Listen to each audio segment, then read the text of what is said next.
Good evening. I call to order the virtual study session of Lakewood City Council on March 2nd, 2026 at 7:02 p.m.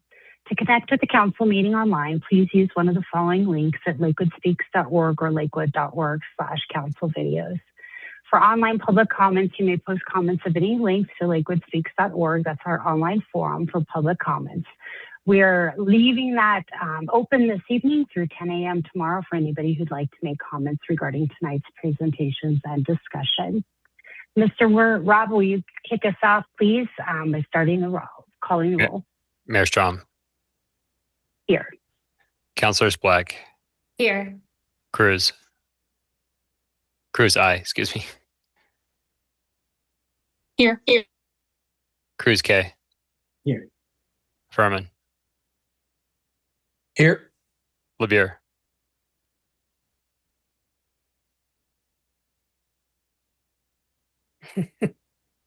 Councilor LeBeer. Here. Oh, gotcha. Thanks. Lowe. Here. Nystrom. Here. Ryan. Here. Charzai. Present. Sinks.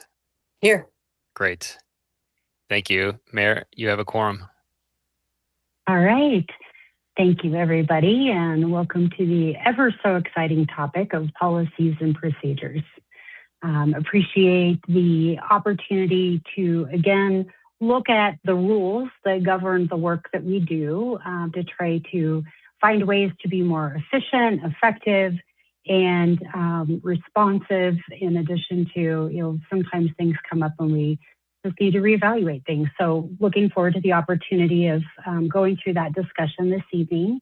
And with that, Ms. McKinney-Brown, I believe, will I hand it over to you? I know you've got some slides. Yes, and I'm going to start with doing a share screen. I'm going to ask you to grant me a little bit of grace, trying to go between 3 different screens and 3 different programs. I notice I've got a lag time of about 5 seconds. So I'm not disappearing. It's just taking me a minute to get between each one of those. I'm going to start with the share screen.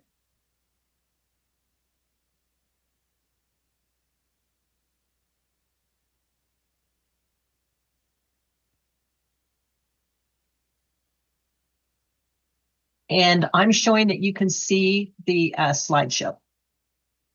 Correct. Okay. So I'm going to make this really quick, but if you have any questions at the end, I'm happy to go back and look at questions with you. So to start, the Lakewood policies and procedures are scheduled for an annual review, and this is the annual review. So you'll see some things that staff has put forward, and I've incorporated some suggested changes from members of City Council as well. Policies 1.1 and 5.8 were modified to include language that recognizes the mayor has the authority to modify the presentation of agenda items for administrative reasons. And that authority is baked into Bob's rules, but whenever the mayor has the need to modify the agenda, it always seems to be a little bit of a tripping point in the meeting. So we wanted to make it very clear so the meeting would just go a little more smoothly. So that's impacts 2 different policies. Policy 1.2, the mayor was wanting to make sure that we added a provision to policy 1.2 that establishes that the mayor pro tem is responsible for overseeing and managing updates on city council priority setting. So that's something that you'll be discussing this evening. Policies 4.1 and 4.2, you're going to notice a few changes to the committees being screened, and mostly that's because some of the committees have actually changed over the past couple of years. One of the things that the mayor was wanting us to recognize is that while ad hoc committees are not specifically labeled in policies 4.1 or 4.2, they do take a significant amount of time for members of the city council, and therefore they need to be acknowledged. Policy 5.2 and 5.7 were amended to clarify that discussions of administrative matters are not construed as policymaking. Again, that's nothing new, but to make sure that no one is confused that when dates are set for future meetings, or there's a decision that something should be put on a future policy or agenda meeting, that's administrative. That is not policy development. Attendance, this is something you'll need to spend a couple minutes on. The language of the current policy needs to be clarified to make it clear that all full meetings of the city council include the full meetings of the city council, which are regular meetings, special meetings, workshop meetings, and study session meetings. The number of absences from meetings of the full governing body is capped at 30% of total meetings. That's not in accordance with the Lakewood Municipal Code, which says that only absences from regular city council meetings or study sessions. That's really we really need to look at actually changing that code, because it's out of sync with how the city council has operated since COVID, since the pandemic happened. We have special meetings at which policy occurs regularly. We run most regular meetings as also special meetings. We'll have special meetings right before study sessions. Special meetings are meetings at which policy is developed, and yet our code doesn't incorporate them into full meetings of the city council. It also doesn't include the workshops where the city council works together to develop policy. And it doesn't include the retreat. And I didn't put the retreat in either, but letting you know that's another full meeting of the governing body. So that's something that needs to be discussed, is the 30%, which is the number taken from code, and exactly what meetings that's intended to incorporate. The mayor also wanted to add in that if a member is removed from a committee for whatever reason, they may be asked to accept an alternative appointment to another committee, just because there is so much committee work that needs to be done, and it's in the interest of fairness. Agenda setting, policy 5.7.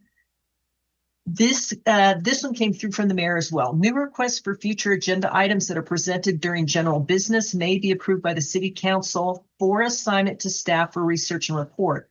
And again, you'll have plenty of time to discuss this amongst yourself, but there's been a lot of tripping with the city council over what to do with items that are brought forward at as general business at the end of meetings. Should those just go from somebody's initial thoughts to immediately be placed on an agenda, or should they be an intermediary step?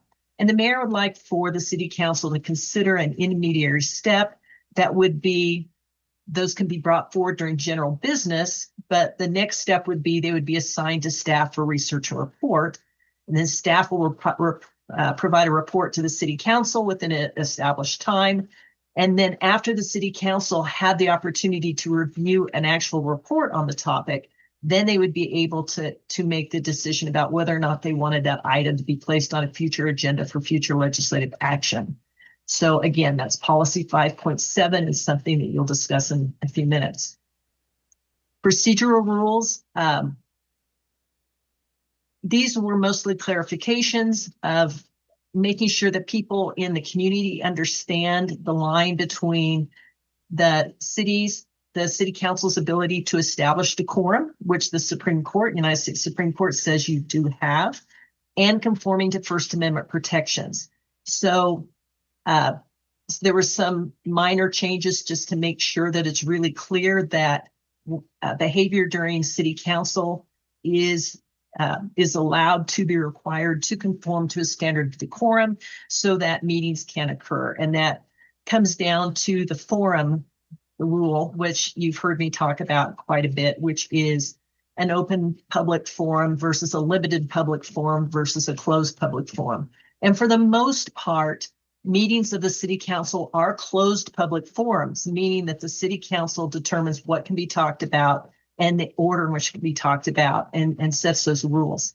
The city council modifies that closed forum rule to allow for the public comment. So we change from a closed public forum to a limited public forum for the purposes of public comment, and the rules of decorum follow the forum of the meeting.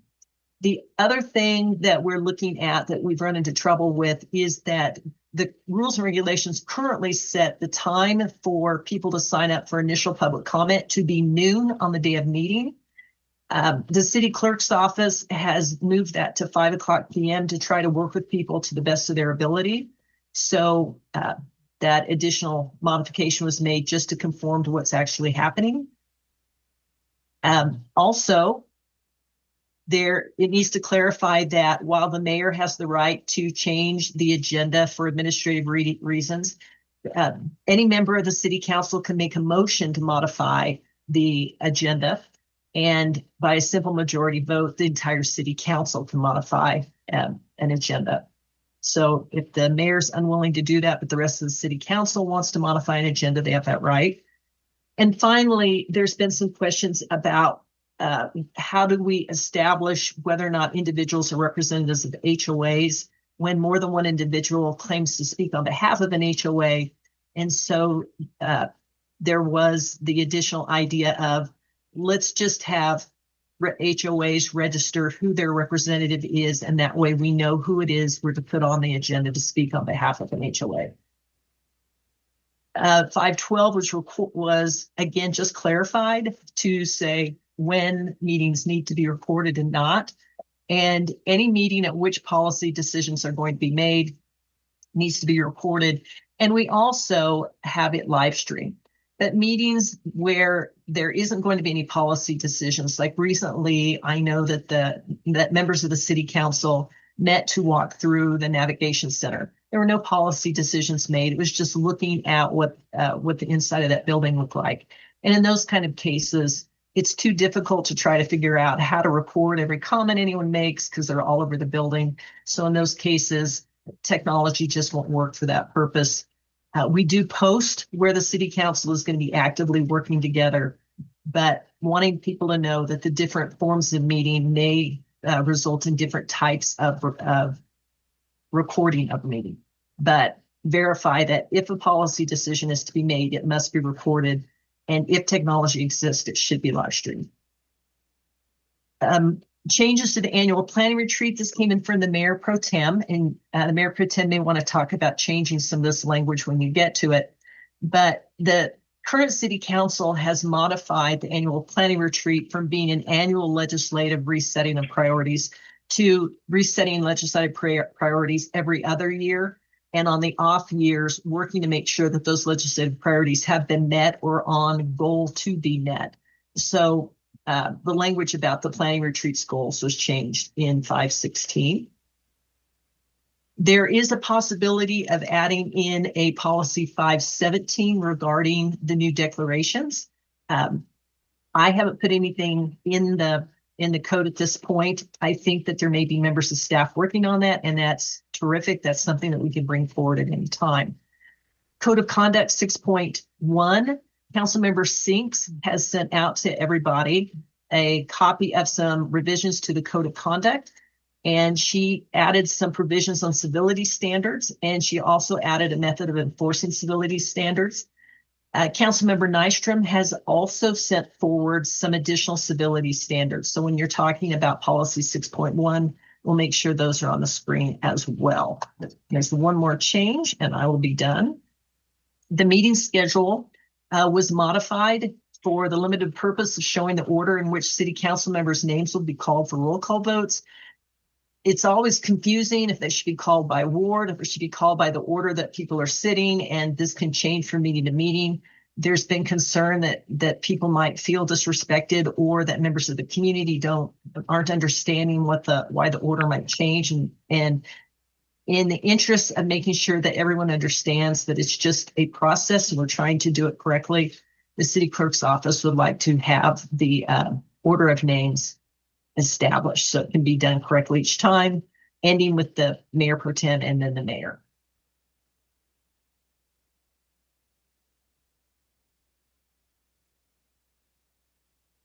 And that completes my presentation on proposed changes to the policies and procedures for spring of 2026. Thank you, Ms. McKinney-Brown. I'm not sure, like, as we move through this, what might be best. Can your slides might be very helpful for us to have as we hit some of these numbers. I don't know if you want to just email those updated ones out to everybody so we can be looking at it on our own, or because then we're not able to see each other if we keep sharing them.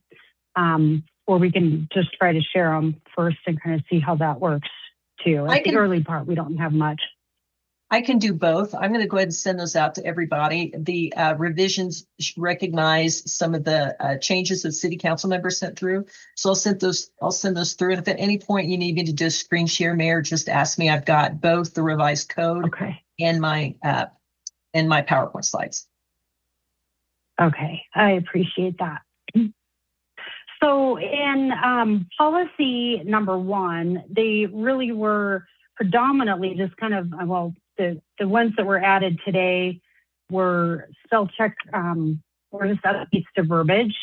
So policy number 1, is there anything, anybody have any objections to any of the green or the red print, the new print of this policy, and there's nothing scratched out? Anything we need to talk about in policy number 1? Okay, seeing none, there were actually no adjustments made to policy 2 or to policy 3, but does anyone want to discuss making changes to those?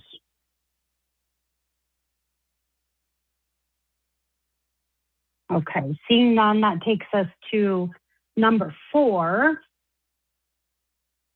And let's pull up.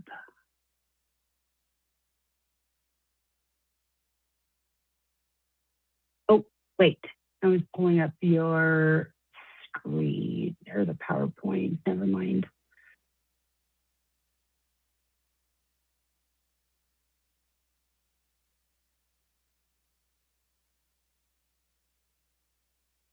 Okay, within the PowerPoint, we're looking at policies 4.1 and 4.2, mainly adding in of the committees, crossing off Head Start as it's no longer a part of that.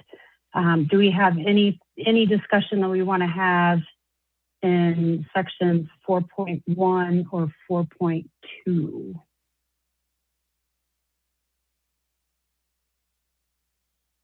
Mayor Pro Tem Sharzai. Yes, thank you. In section 4.2 on page 16, there is a procedural change that has happened in the screening committee over recent years, just because particularly Lakewood Advisory Commission can be a bit prolific in its need. So there was a decision that if you interviewed for any of the other boards and commissions and you weren't picked, we ask a question whether you'd be interested in some of the others, and then we discuss whether they would be reasonable for the LAC. And if that decision is made to offer that to them, we don't re-interview them for that. So I meant to send this earlier. Sorry, this is just a bit of cleanup so that this matches what's actually being practiced. So then, Regis, I think if I'm understanding correctly, you're looking for council confirmation to codify what you guys are doing there. Right, and I think it would be an adjustment to the last bullet on page 16 then.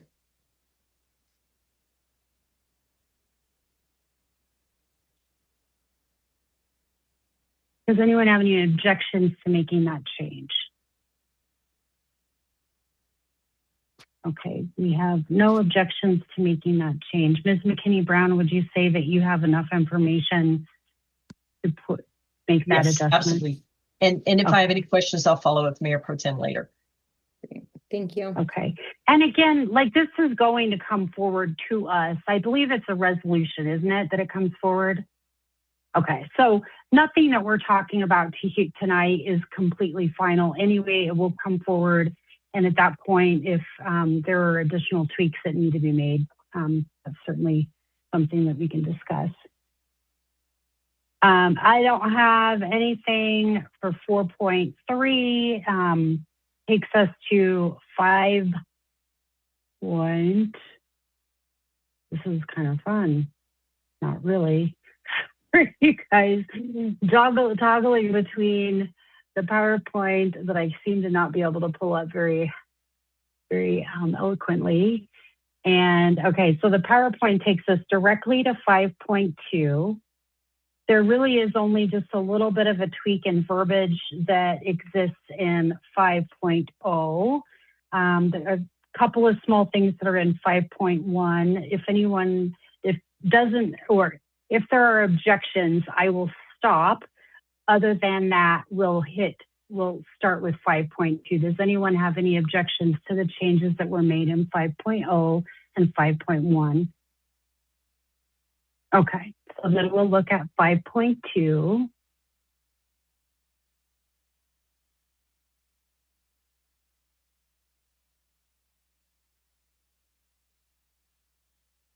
Any questions on the administrative matters clarification there? Okay, nothing on 5.3. So then 5.4 takes us to basically the question, where I was coming from with this request is that we have in the past had counselors that did not want to serve on certain committees, would not serve on committees. And so, as you all know, I think I've made it pretty clear, my goal is to really make sure that we are all equally sharing the load that City Council has in the job that we do. So if there is a time where we need to reevaluate somebody's presence on a committee, I would like to be able to maintain the opportunity to shift them, reallocate them to a different committee that may be a better fit or somewhere that we have a need so that we don't have gaps in committee service. So that's the reason behind that. Did anyone have any questions, thoughts, or objections to adding that change? Councillor Cruz. Thanks. And largely, I was just a little too slow on 5.3, 5.2, because I know at least there was one question raised on Lakewood Speaks regarding kind of like the lack of clarity in the definition of administrative matters.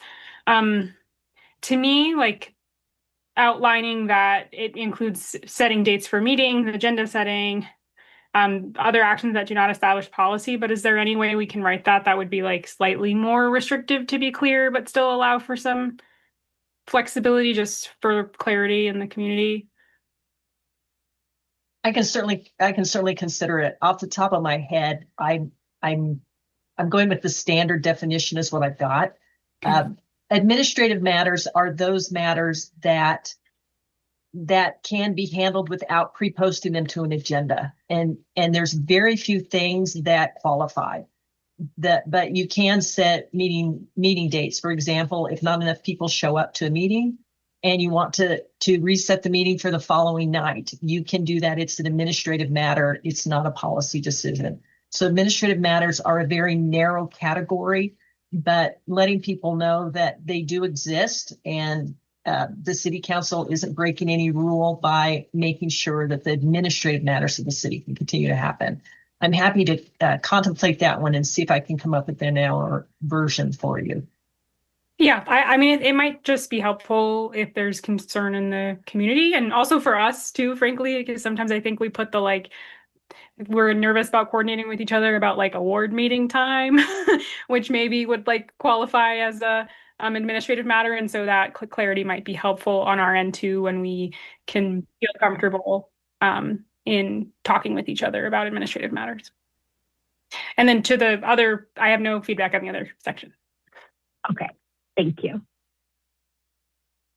All right, so we will move past that one. And the next one is 5.4 with regards to the 30%. Any questions about the updated verbiage on that one? Or disagreements? No? Okay. Oh, sorry, Mayor, one question. Yeah. I'm not clear on like how this is triggered. Is staff tracking this, or are we meant to say like, just how would we understand if, let's say this is a different council and suddenly we have someone that's not present as much as we had hoped? What's sort of the process for that? Since I've been with the city of Lakewood, staff has not tracked this, but I do think that if on occasion an individual has gotten close to the 30%, the mayor has reached out to that individual and let them know there is a policy you must attend at least 30% of all meetings. So at this point, it's really just a trigger that lets the mayor know, reach out and put somebody on notice. My concern with this, though, is that our code section only speaks to regular meetings and study sessions. And yet this city council does a lot of work in workshop meetings and special meetings as well. And I think that gets very confusing if people are not showing up for workshop meetings or special meetings, and they are showing up for regular and study session. Does that mean they're still hitting their 30, they're under 30%? And I don't have an answer for that. It's just the world shifted with the pandemic and the way that business meetings are held. And it's something I'd just like you all just to keep in mind, that the language of our rules and regulations really does conflict to some degree with the language of our code, and the code just allows for a lot more absences than your rules and regulations do. So then what supersedes, like the code? The code. Okay. So this is more of just like a good faith effort. We all agreed to this. We all signed up for this. We should all be coming at least 70% of the time to all things. If this city council were to say that they wanted to make it clear that city council participation was at all full city council meetings, staff would develop a modification to 2.05020 of the city code and bring it forward for the city council to approve a modification to their own rules and regulations as well, to the city code to conform with that standard, so that we wouldn't have a conflict anymore. Okay, thank you.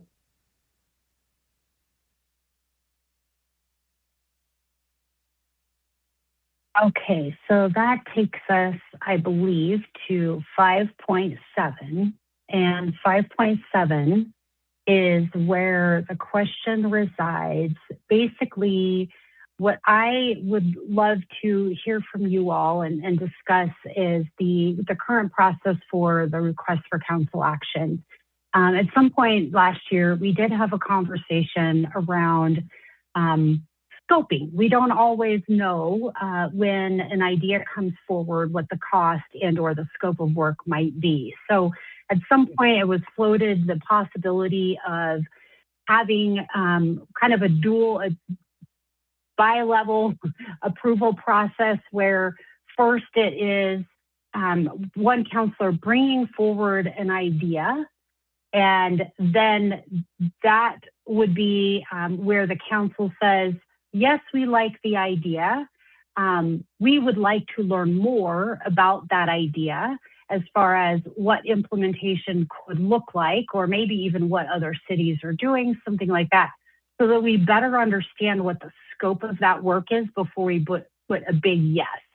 Right now, the process, I think it largely works. However, it's kind of what we're doing is in a very quick, brief conversation after filling in a web form is potentially putting into place a new goal that really is at the same level as a very in-depth conversation that takes place every year in February.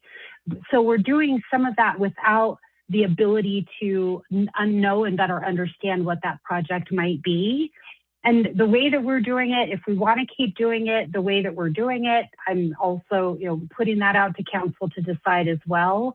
But asking you all to discuss, do we want to take a little bit, slow it a little bit to get a little bit more information, so at the time that we are voting on asking staff to move forward on a project, we better understand what that project might entail. So with that, I'll just open up the floor to any thoughts or questions.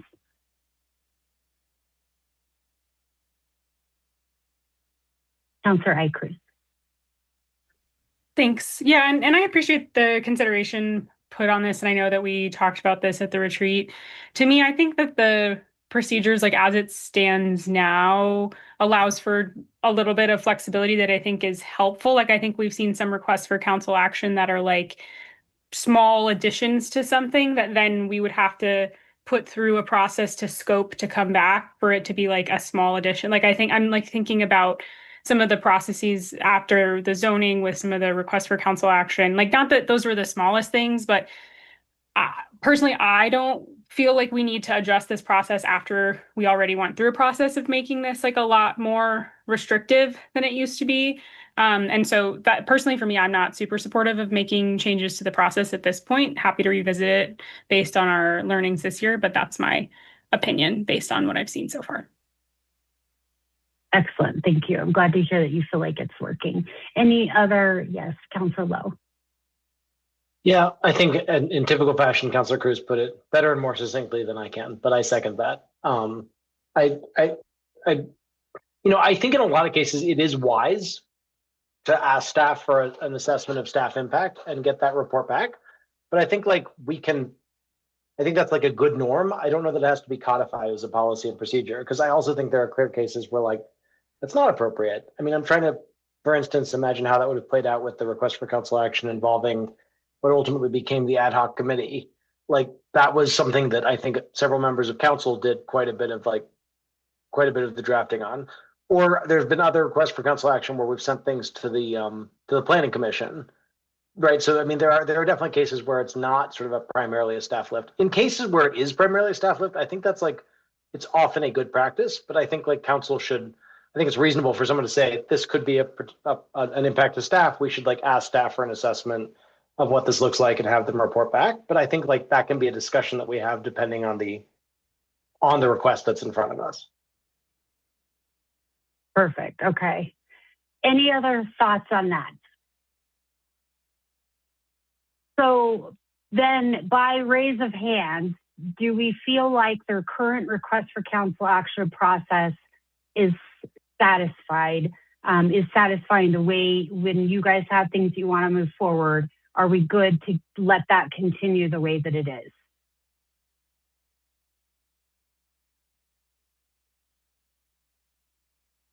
Okay. That's great. I really appreciate that.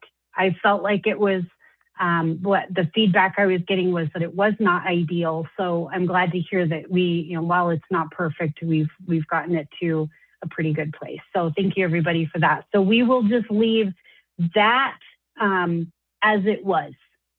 No changes there.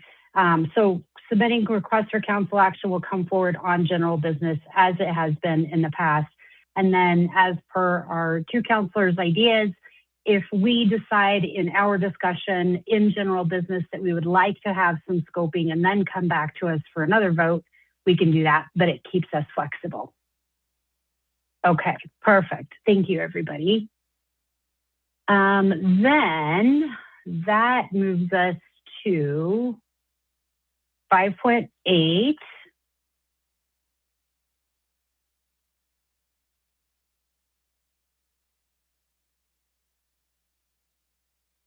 Which we just actually, I guess, we don't need to go through and re-explain these. This is all copy that everybody had an opportunity to see. If we're looking at 5.8, really the only thing that was new added as of today was with regards to HOA representative. As Ms. McKinney-Brown had noted, it is a challenge if two people might show up and claim for a particular HOA. How are we to discern who in fact is speaking on behalf of the full neighborhood association? So codifying that. Mayor Pro Tem Sharazai. Thank you. The hope under general public comment of either one Lakewood speaks or one in person. I think if, interested in hearing how others feel about that change, but if that is a change we're going to make, it should be applied to the public hearings as well, because that is the same sort of thing. It is public comment on a topic, and it would be duplicative because Lakewood Speaks is meant to be a commenting platform. So if we're going to apply that same thinking to general public comment, then if, say, you had a public hearing and you made a comment on Lakewood Speaks, then what I would like to avoid is like people coming and reading their Lakewood Speaks comments then during a public hearing. So I noticed that that wasn't applied there. And I don't know, Ms. McKinney Brown, if there was a thought there, or maybe that's just something we can discuss.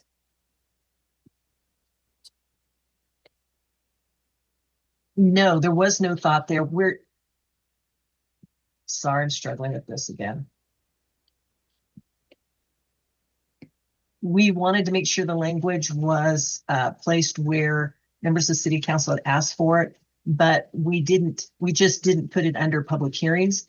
You're right. It's exactly the same. If the concern is that people are getting online and making multiple statements on Lakewood Speaks, or mostly using Lakewood Speaks to interact with other members of the community and not with the city council, yes, that's going to happen, whether it's public hearings or whether it's regular comments. So yes, we can absolutely lift that language up and put it under public hearings as well for clarification.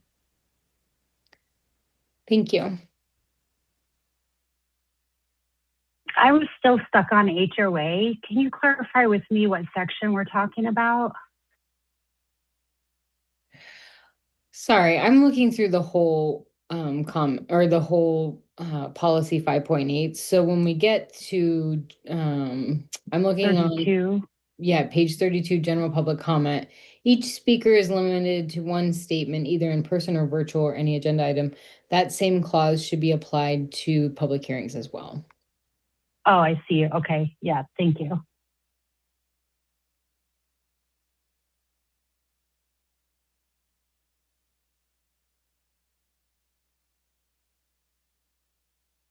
All right. Any other discussion items? Oh, Councilor Icruz. Thanks.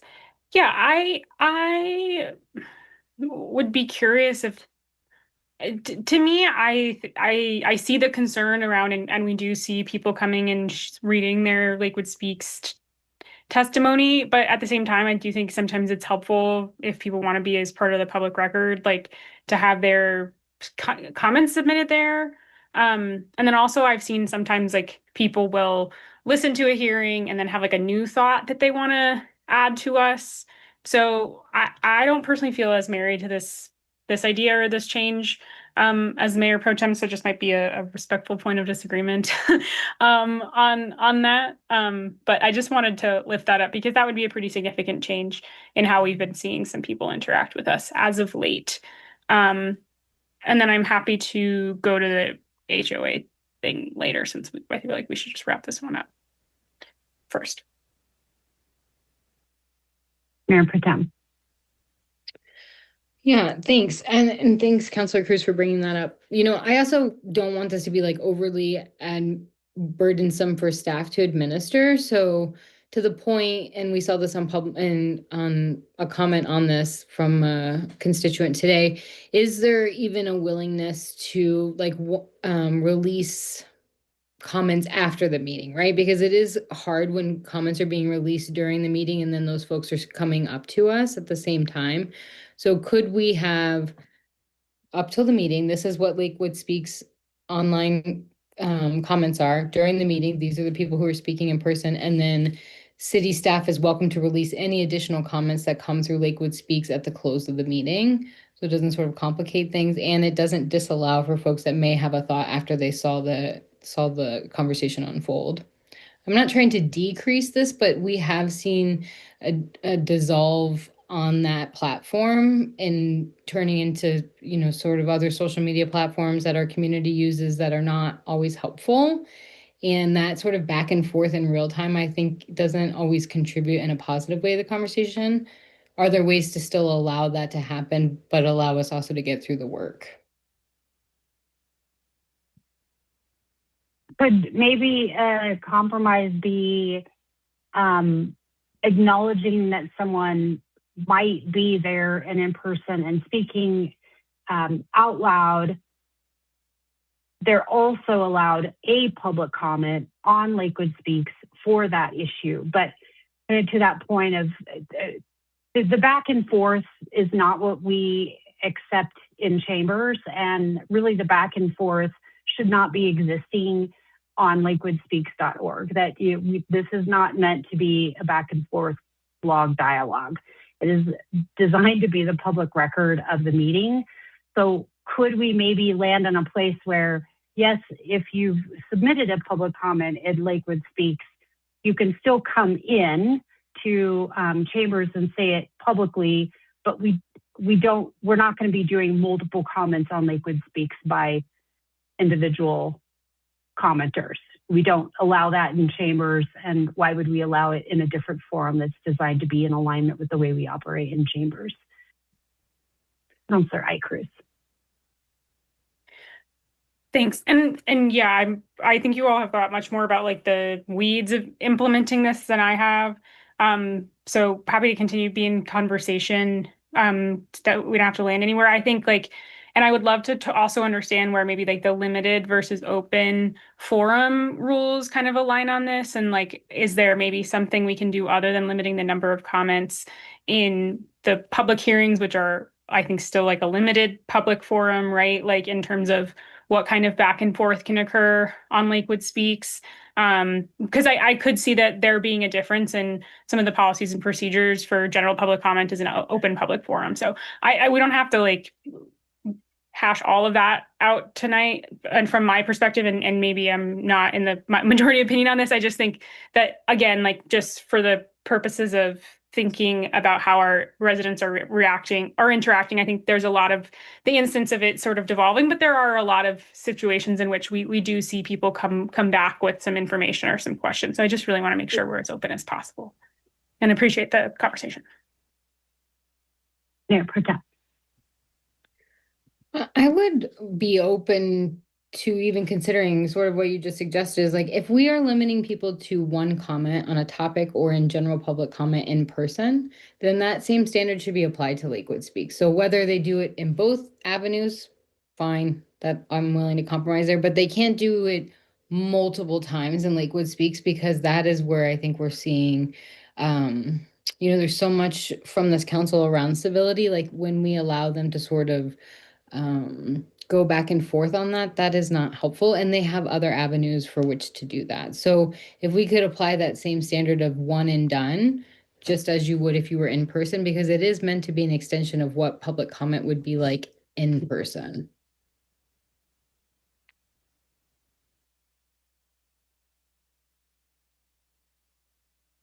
Okay, so let's take a vote on that.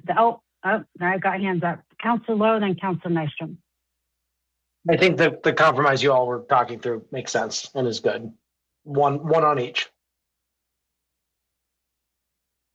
Councilor Nystrom.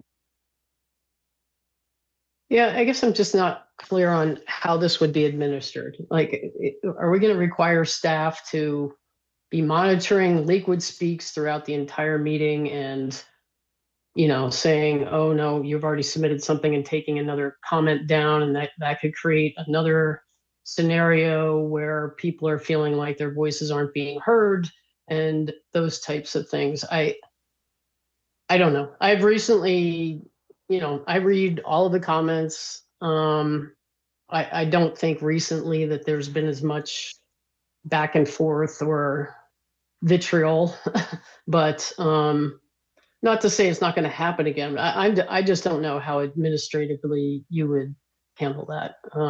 I think that's probably a little bit getting too far into the weeds.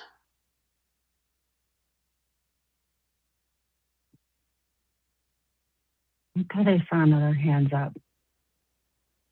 Oh, Councilor Finks. Yeah, my hand was up earlier and I took it down because it was the same sort of question that Councilor Nystrom had. And so, yeah, what happens? Does it just block out, a person comes to Lakewood Speaks and has her second entry, and does it just not take it? Is that how that's going to work? Maybe that's to Mr. Robb, our city clerk. Is that possibility there? Would you like me to go ahead, Mayor? Sure. Yeah, so thanks for these questions, Council. We did reach out to the programmers of Lakewood Speaks about if this would fall on staff to kind of administer, or if we could, program some settings to, deny an email that had already submitted, a prior comment. And so both options are available. So we'll have to think about this depending on how the final policy plays out, but it could fall to staff. But we've had some meetings where, we're all getting inundated with Lakewood Speaks comments, during the day, during the meeting, after the meeting.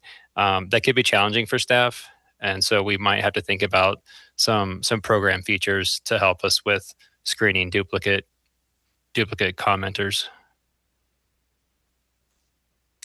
And so in response to Councilor Nystrom's question, it would be much more administratively difficult. I think as the person that is chairing the meeting, I can say it would be more administratively difficult for both of us, city clerk's office, as well as myself, to stay on top of who has already spoken on Lakewood Speaks and who is standing before us right at the moment. But administratively, saying one email per or one post per person on Lakewood Speaks per topic, not challenging. I mean, it's figure outable. Exactly. Yeah. Thanks, Mayor. Okay. Thank you. Councilor Furman. I support this idea as well, because of this is the intent being to prevent the sort of back and forth, but also at the same time give everyone, or at least as many people as possible, the opportunity to speak, and then balancing this between Lakewood Speaks and in person, addressing the concerns around whether or not it can be managed. The one thing I will say is there's always going to be ways in which people will get around this. So I would say it's impossible to perfectly manage it, but in the same way that someone could choose to try and change their appearance and put a different address down and walk up and speak, I think there's some reality to there will be ways people can get around it. So I think it is worth having the rule that to some degree, yes, can be circumvented, but I'm not saying it has to be on the honor system, but let's say it is to a minimal degree controlled. I think it makes sense. So.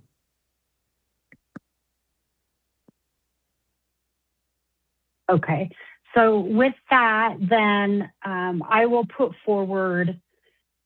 And I don't know. I'm missing where the section is, but so we would be changing it so that one person can speak on or submit a comment on Lakewood Speaks per topic, and if they wanted, show up in person and speak in chambers as well. But Lakewood Speaks would be one comment per person per agenda item. If you support that change in policies and procedures, please go ahead and vote. Well, I'm sorry. Either way, if you don't support it, you just do the thumb down. Everybody vote.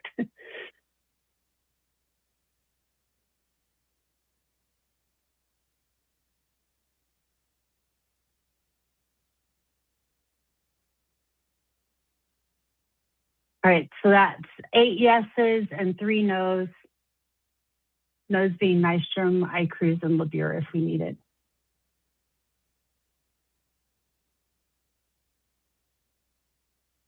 Anything else on that topic, or shall we revisit HOAs?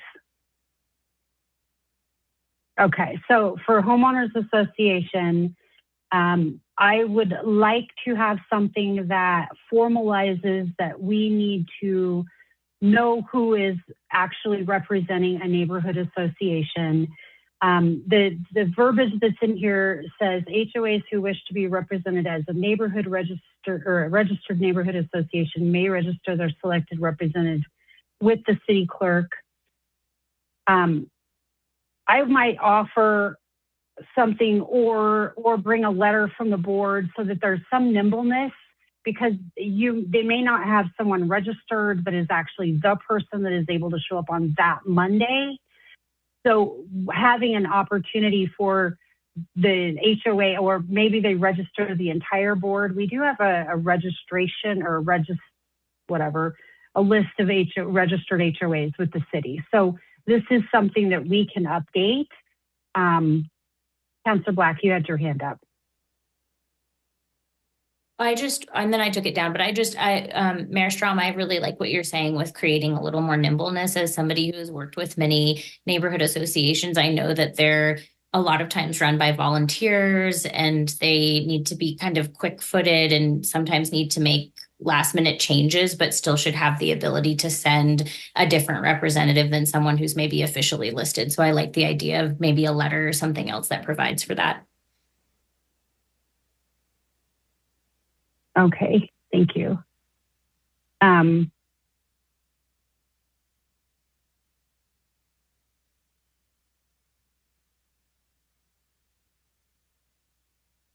we, Ms. McKinney-Brown, can we tighten up that language to ask that HOAs register their people, and or to speak as a representative, an email from the board? Yes. Someone on the board. As you've been speaking, I've been taking your thoughts and putting them into writing. And what I've got now is HOAs who wish to be represented as a registered neighborhood association may register their selected representative with the city clerk or provide other documentation of HOA authorization acceptable to the city clerk establishing an alternative representative for a specific meeting. That sounds fabulous. Okay, thank you. Do we have any objections to that in policy, that update in policies and procedures? Just a quick question, Mayor. Would an email from one of the boards would that suffice, or does it have to be so formal as a letter? Or so the answer is, I wanted to leave it a little vague and said provide other documentation of HOA authorization. There are some HOAs that we know who is on the board, and if a member of the board sends an email and says, hey, Joe is sick tonight, we're sending Barbara, we know exactly who that is. Great. We've had another couple of situations where two people have shown up wanting 10 minutes, both claiming to represent the same HOA, and we can't get a hold of a member of the board. So we need the flexibility to be able to allow people to speak, but not be put in a position where the HOA is represented by two opposing opinions. No, I certainly understand where this is coming from. I just wanted to see the extent of the flexibility. It sounds like there's a lot of flexibility.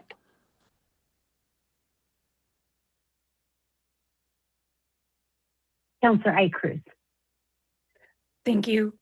Does this then also apply to the RNOs or just the HOAs?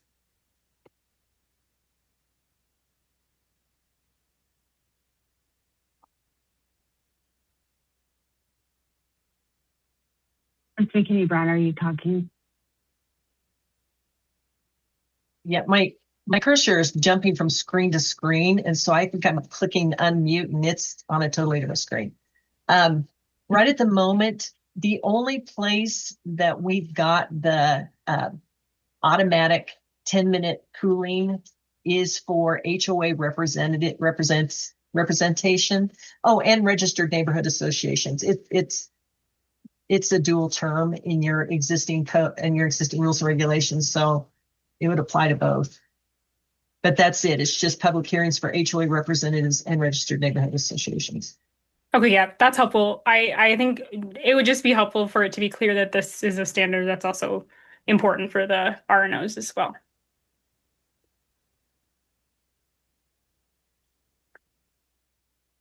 Thank you for adding that. Then I'm moving forward to policy 5.11, unless anyone has anything prior to that.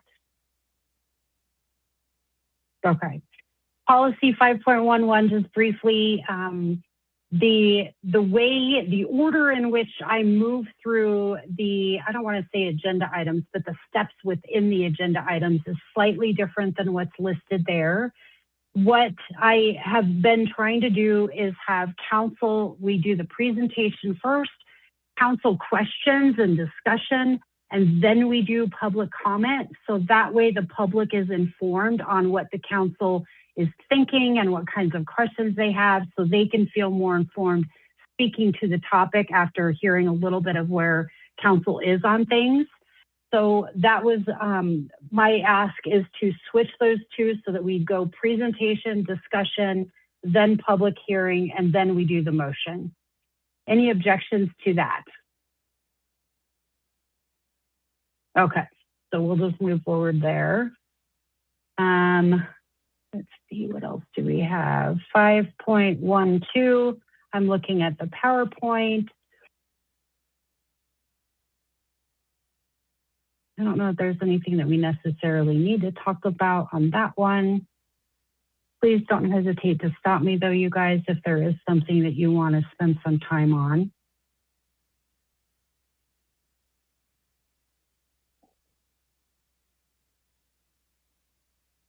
Mayor, there was there was a very brief change that I want to make sure everybody recognizes, that back in 511, that the mayor has asked that if anyone wants to bring an amendment to an ordinance forward, that you send the proposed amendment to the mayor as well as the city manager. I think everybody is typically doing that now, but just to make sure that it's in writing. So while that's a small change, I just want to make sure everybody's aware of it. Yeah, it read as send to city manager or designee, and you guys, most of you are sending them to me. So you can keep doing whatever you were doing. We just made it so that the policies and procedures were in alignment with what most of everybody's doing. Councilor Lowe. As long as we're cleaning that up, should we also say to the city manager, mayor, and city attorney, so the city attorney gets a copy of the amendment before the meeting starts, ideally? I would really appreciate that. Let's do it. Any objections to those changes? Okay, we'll go ahead and do that. So the next brings us to 5.16 on page 43, which is talking about the annual planning retreat. And it is just updating the, the description of what we're doing, since we're not doing full bore strategic planning every year anymore. We've changed the cycle up. So this was Mayor Pro Tem's suggested adjustment here, and I'll go ahead and give her the floor.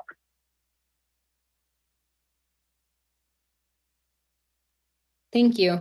Just again, trying to align like what our practice is with what our policies and procedures are. The last time we made an update, this has sort of shifted.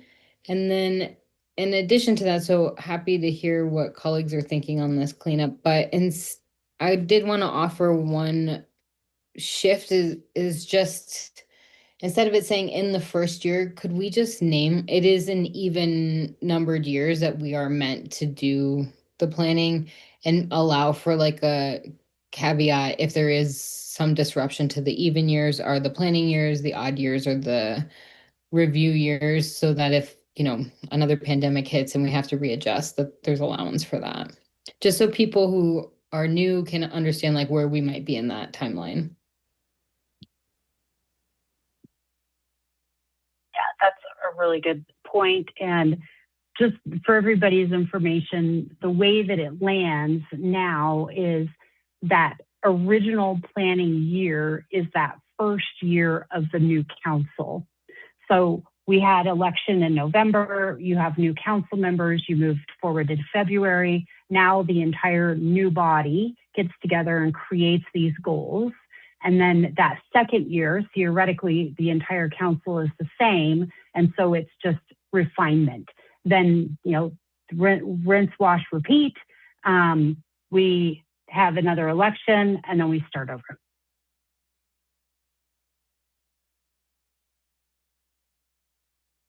Any thoughts or objections to that adjustment? Okay. Seeing none, that takes us to policy new to tonight's, or new to the document.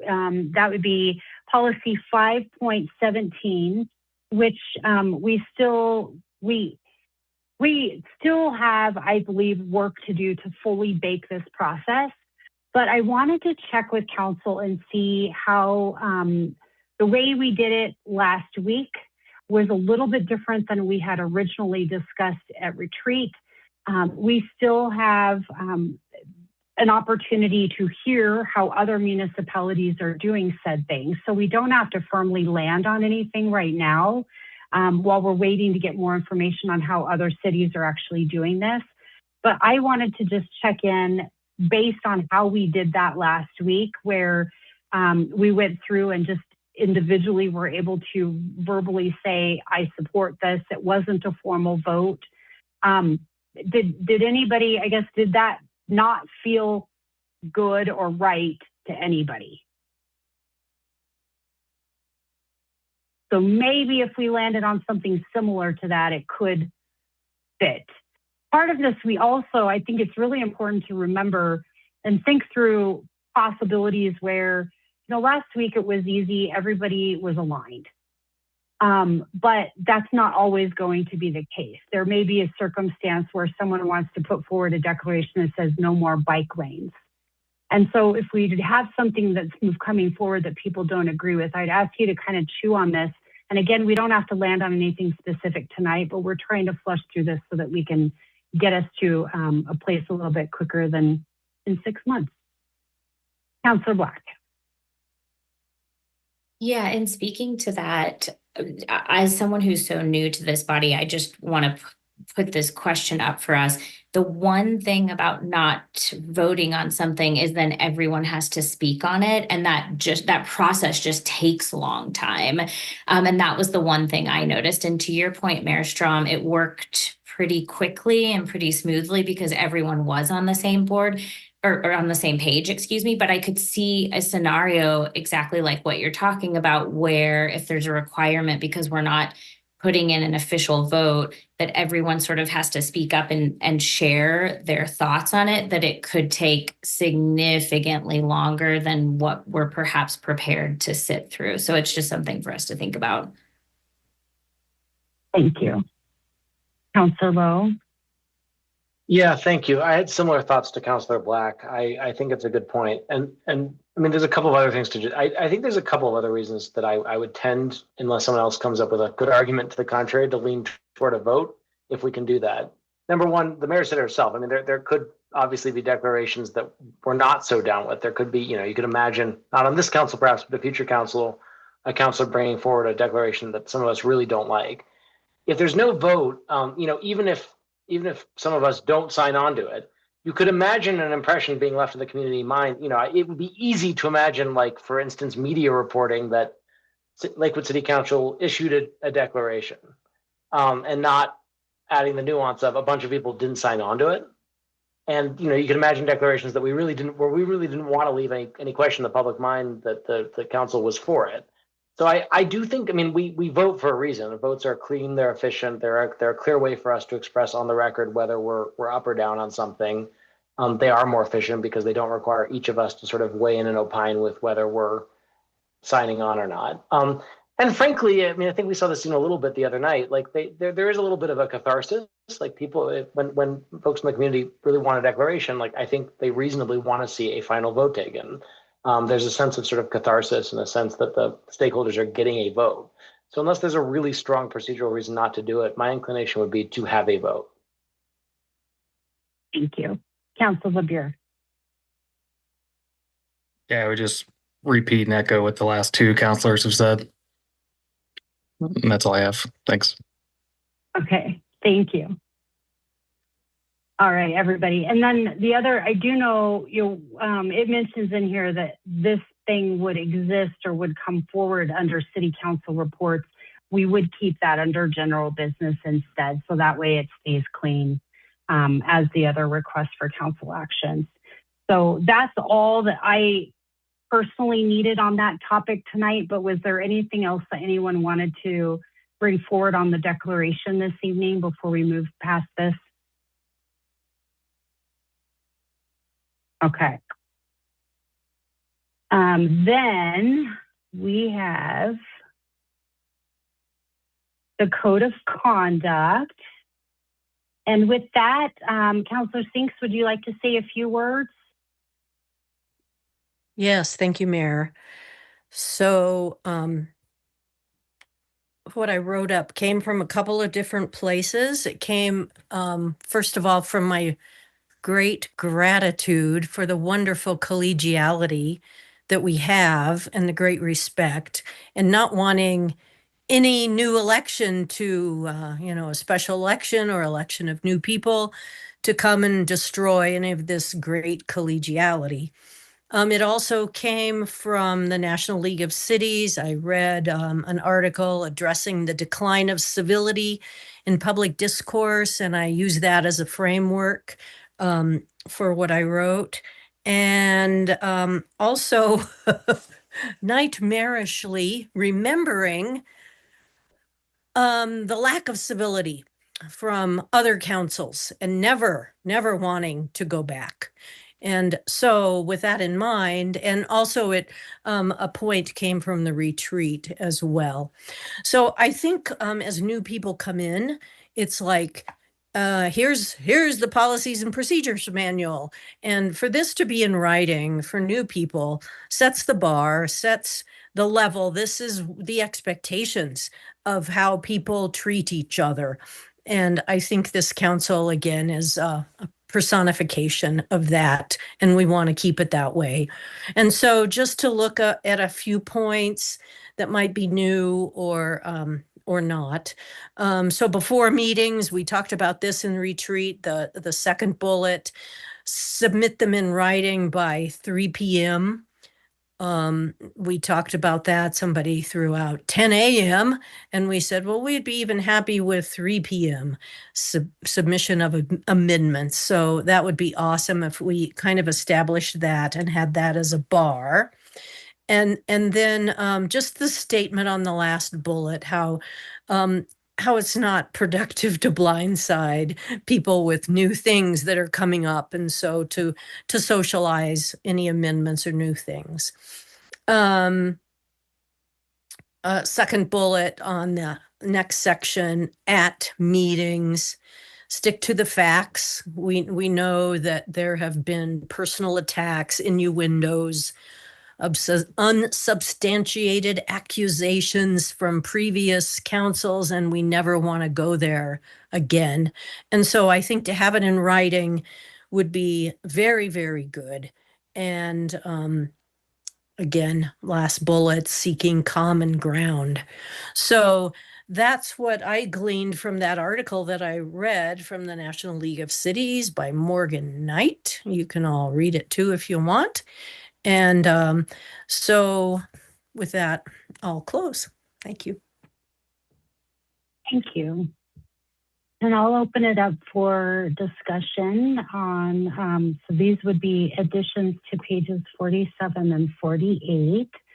Do we have any council questions, concerns that we would like to discuss on adding this section of civility? Councillor Nystrom and then Councillor Cruz. Yeah, I just wanted to add that in the text that Councillor Sink submitted, I would like to see added to that after no unsubstantiated accusations, no condescending remarks or gestures. And then the rest of the sentence continues.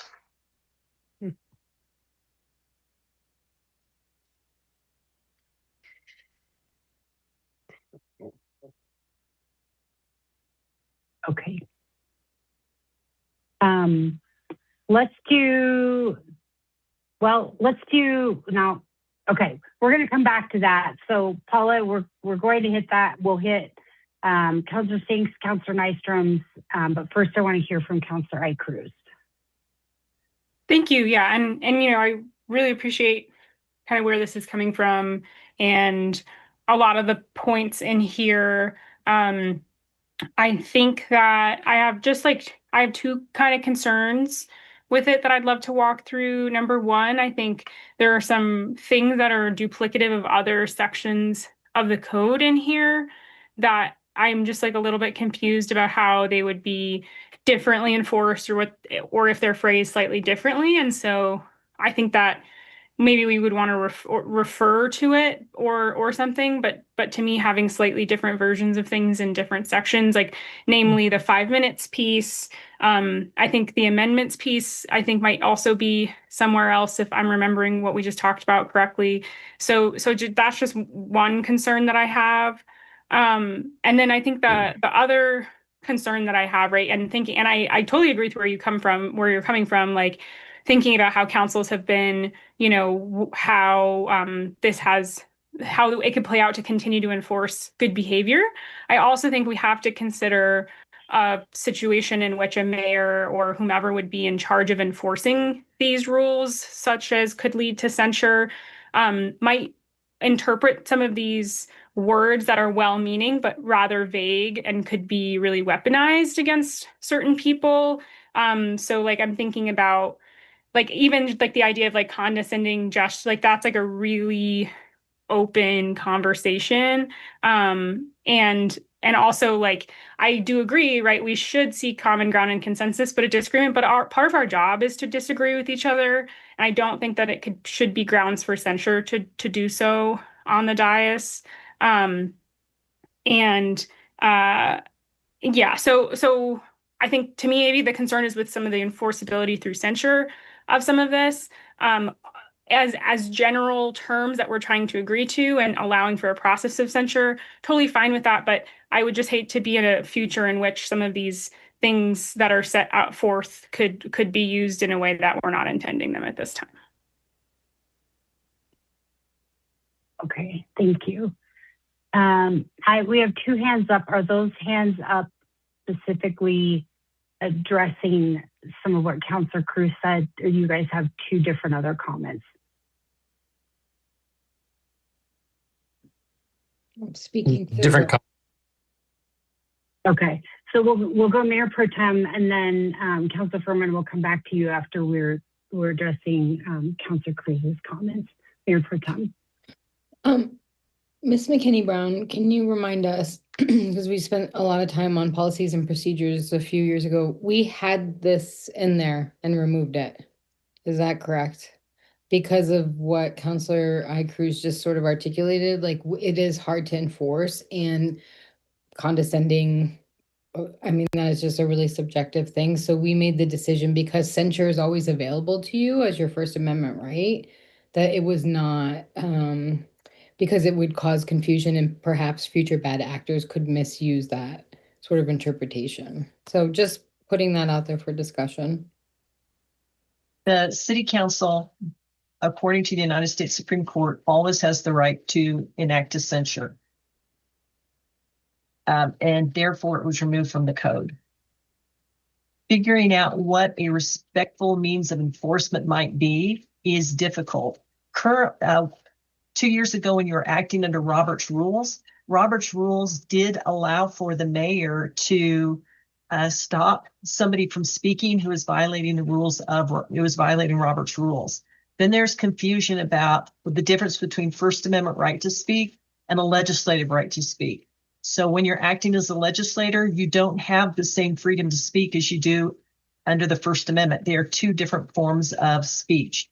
And there's just, it gets very, very complex. And when people disagree, honestly, almost anything can be weaponized. So a lot was pulled out of the previous code.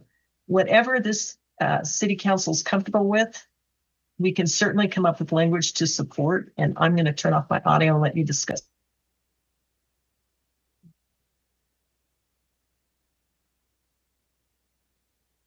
Okay. Maybe Councilor Furman, why don't you go ahead with your comment, and then let me figure out how we're going to tackle this. Okay, mine's a bit of a distraction from that, perhaps, but so be it. My comment is the line, when disagreements occur, seek common ground and consensus. While I wholeheartedly agree with that sentiment, as an approach to policy, I only get concerned because I think there are going to be times, right, in theory where, and this is where I think it's entirely workable, we understand, we can recognize those times. when we feel strongly about something, and so consensus or common ground are not viable. I guess I'm noting my concern about the statement could be read as a directive to not have hardline positions, and occasionally people will have those. So I'm, like I said, a slight concern around that one, even if I in principle agree with the idea that generally we should find compromise, but it's a statement that I think could be construed as going perhaps too far as a policy. Does it make it any better if it just says when disagreements occur, seek common ground?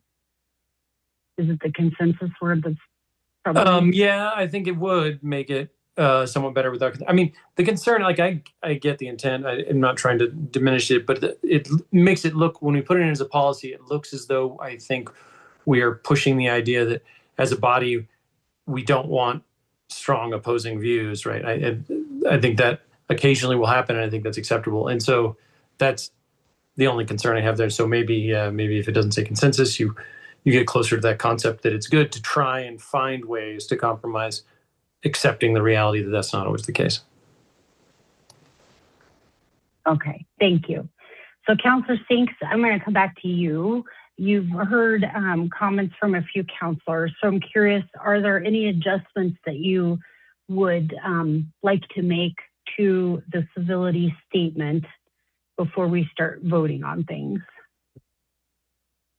Yeah, I appreciate the discussion, and I'll just talk to that last bullet. When disagreements occur, seek common ground. Perhaps, again, there's better wording because, we all vote and we lose, like I want this to happen, and oh shoot, I didn't get the votes.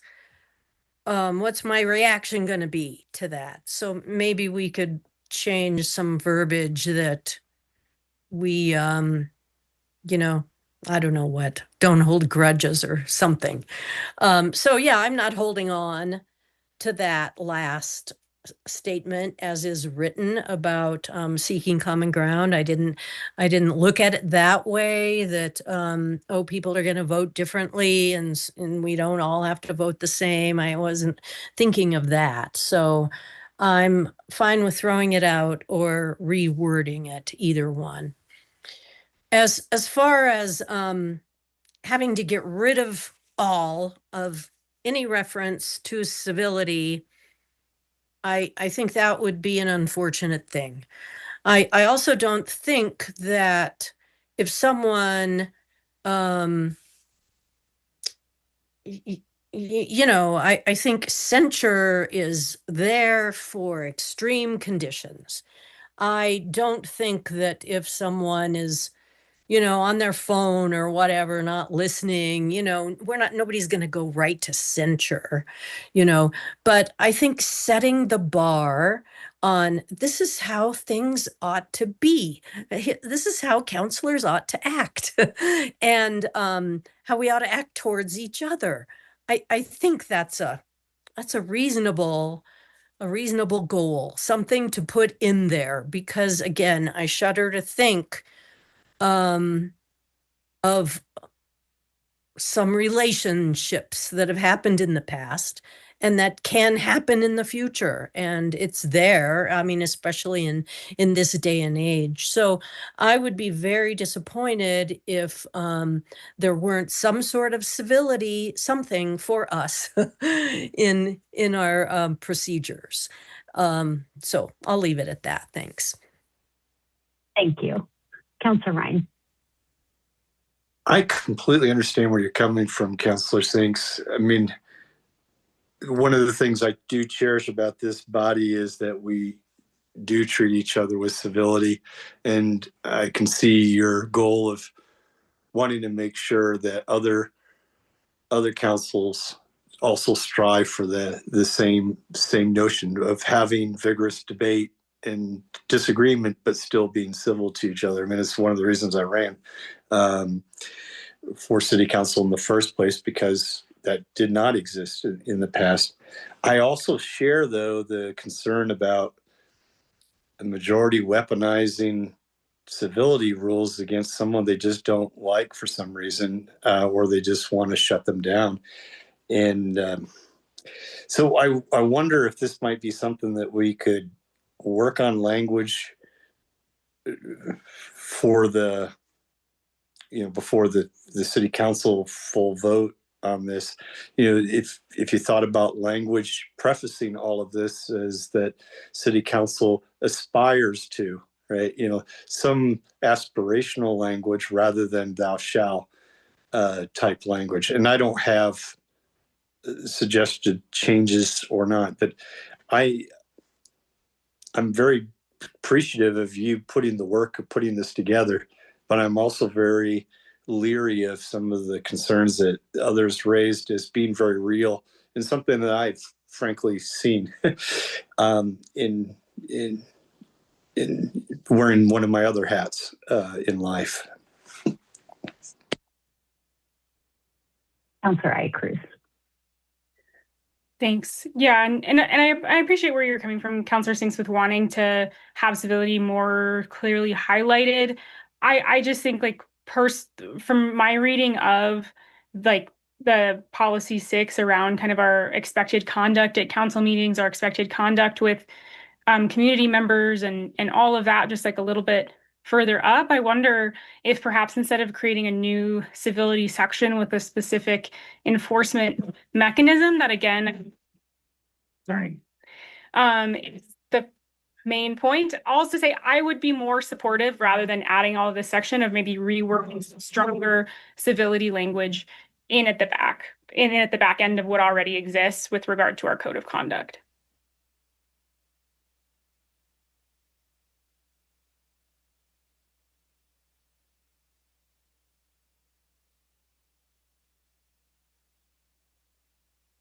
Councilor Sinks.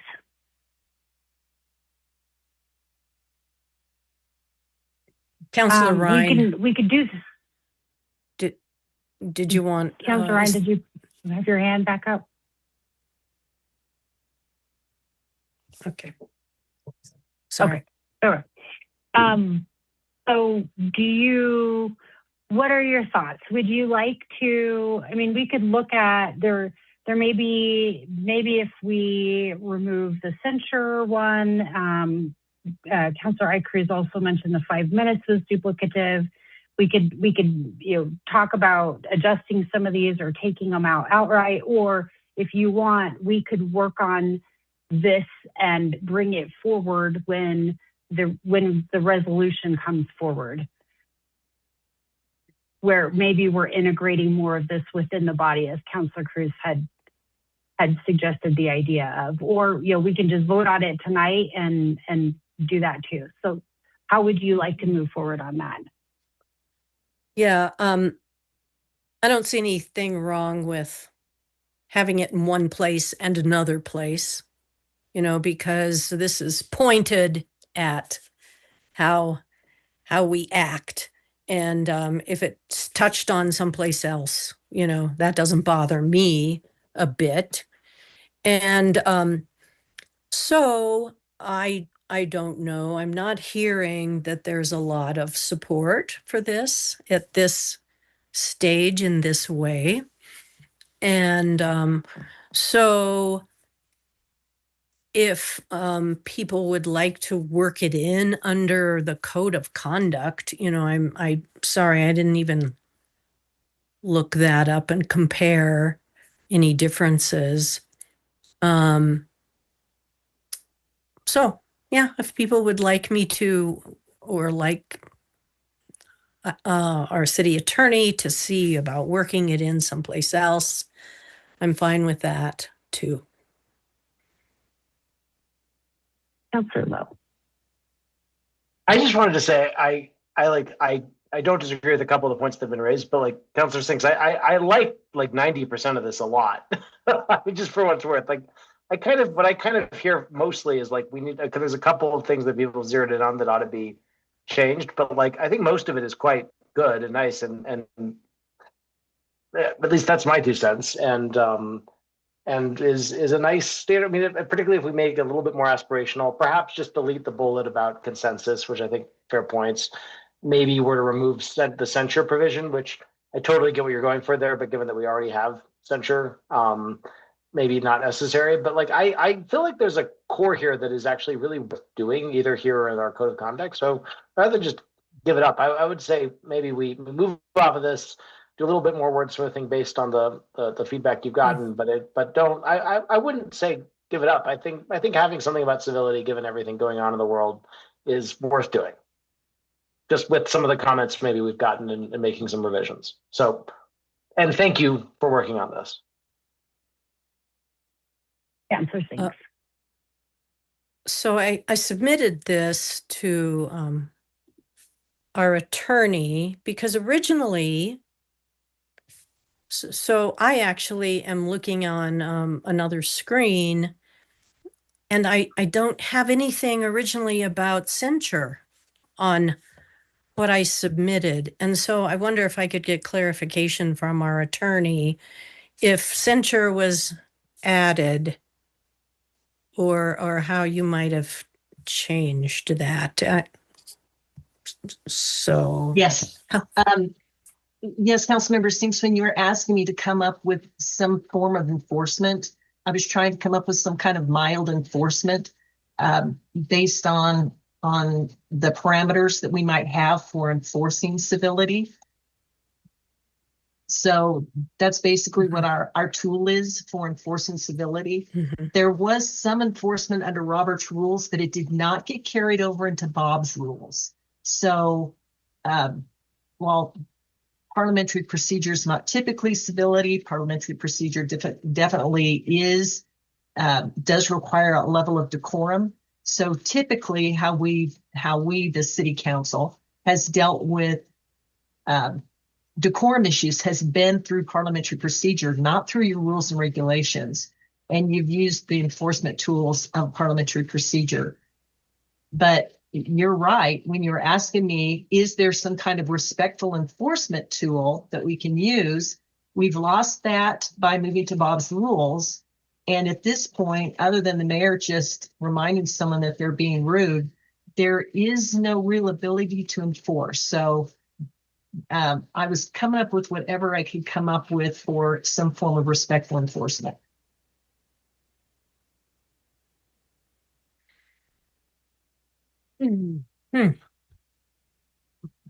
So it appears that there is a lot of question about censuring.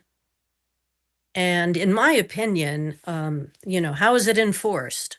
In my opinion, it's the bar that's set and that we can just call attention without a formal censure about any disrespect that might be shown.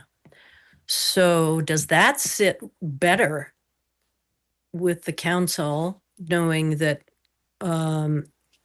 maybe that was added, but didn't really stem from me? Thank you, Ms.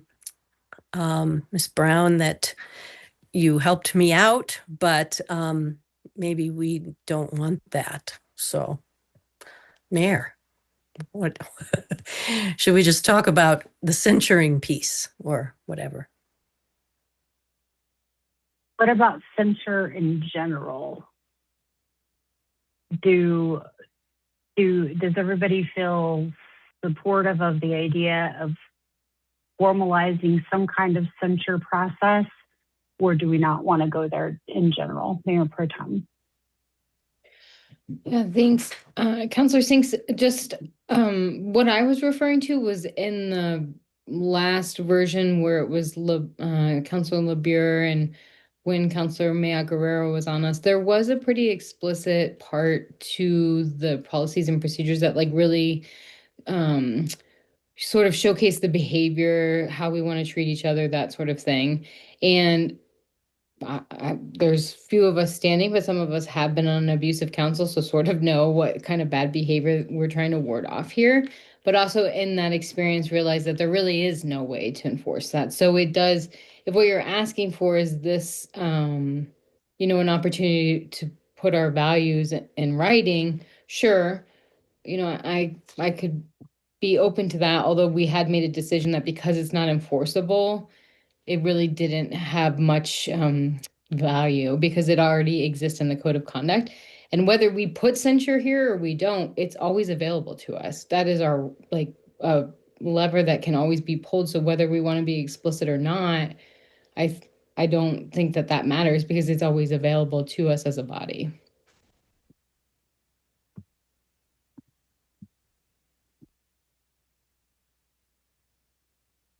Okay, so moving forward on this, I guess,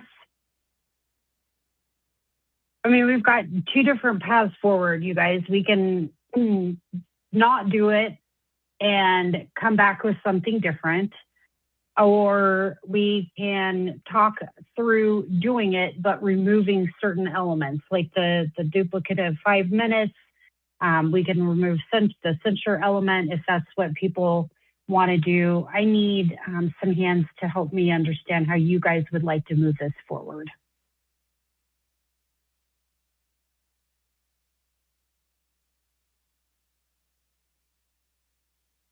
Councillor Cruz. I would personally love to just try to work civility maybe better into the code of conduct, or add like just to me, I think what I'm seeing is in there, and maybe we can call out civility more if that's what people want to see. But that would be the direction I would personally advocate for, rather than creating a new section.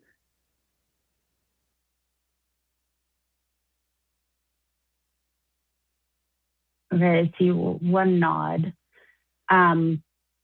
Let's test that question. Does everybody support the idea of taking some of the, and by this I would say, Councillor Sinks, you and I could work through this together and figure out where some elements might go for the next time that it comes back, if you would like to. But taking elements from this and integrating those into other places in the code of conduct, still within alignment of the notion of stability. Is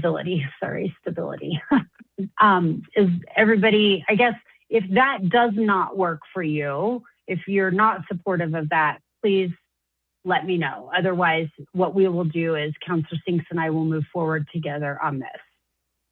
Any concerns about that? Okay, so Councillor Sinks, you and I have our marching orders. Thank you, Councillor Cruz. Councillor Nystrom, now that we went through that whole thing, can you tell me, say your, the one you wanted to add again, and we'll see what we can do to include that as well.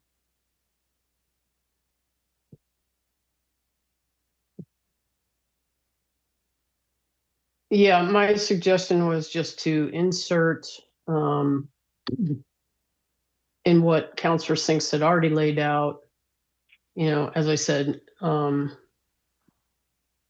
no condescending remarks or gestures. And, you know, based on the discussion we just had, this all falls under that same bucket. So there's more work to be done on it, I would imagine. Okay. All right, so we will sit down and we will talk through that part together.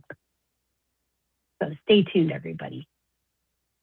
That brings us to section 6.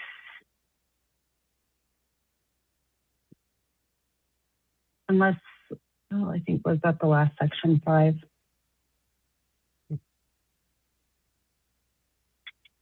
Actually, I think that gets us really close to the end. Did anybody have any other suggested changes between now and to the end?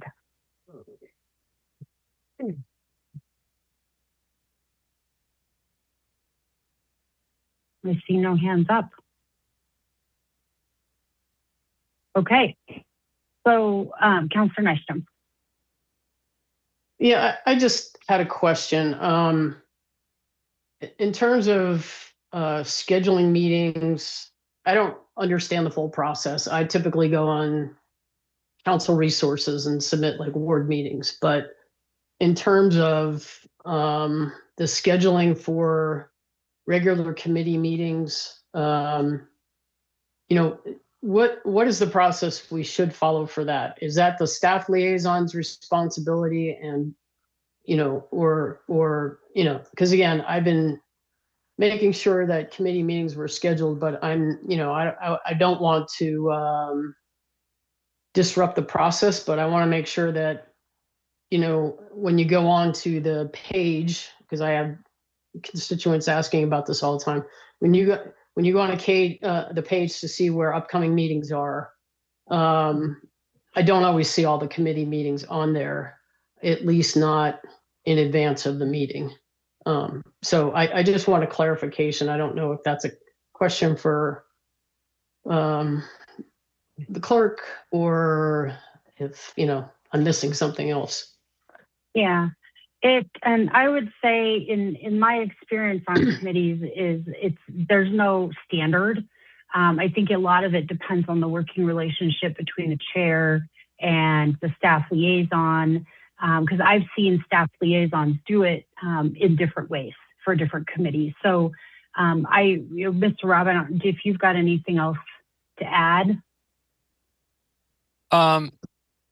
Maybe just a little, Mayor, that we typically wait for the staff liaison to have their agendas ready and, you know, minutes drafted, and then they send those materials to the city clerk's office, and then we post them online. But we recognize that, you know, there are a lot of committees that are meeting right now, and our new chairs want to get that meeting posted, even though the agenda and minutes are not prepared yet.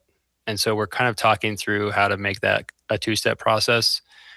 Get the meeting posted so that the public can see it out ahead of time, and then, you know, work with the liaisons to get agendas and minutes up when they are ready as well.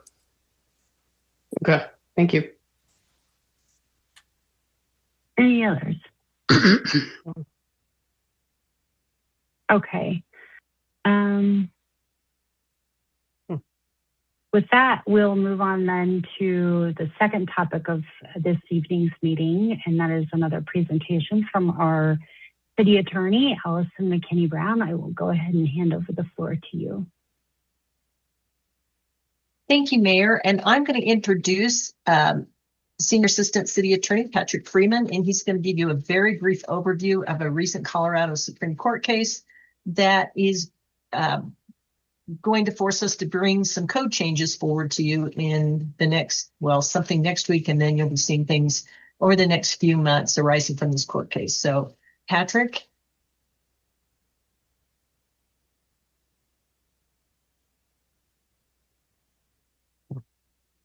And I'm going to attempt to, can everybody hear me? Yeah. Yep. I'm going to attempt to keep this quick, because I know that what you all want to be doing at 8:45 on a Monday night is doing some case law update. So we'll kind of go from there. So